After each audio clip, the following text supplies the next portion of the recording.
number உன்னோட இயேசு இருந்தா நீ சீரோவா போவதில்லை உன்னோட இயேசு இருந்தா நீ ஒன்னா நம்பரு உன்னோட இயேசு இருந்தா நீ சீரோவா போவதில்லை காலையில் எழுந்து வேதம் வாசித்து ஜபித்து விட்டு படிச்சு பாரு வாழ்க்கையில் எப்போதுமே ஒன்னா நம்பர் நீ முதலிடம் அவருக்கு கொடுத்து பாரு குறைவில்லாமல் நடத்துவாரு கீழாகாமல் நீ மேலாகுவாய் உன்னை வாழாக்காமல் இயேசு தலையாக்குவார் உன்னை கீழாக்காமல் இயேசு மேலாக்குவார் உன்னோட இயேசு இருந்தா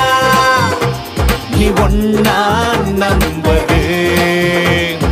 உன்னோட இயேசு இருந்தா நீ சீரோவா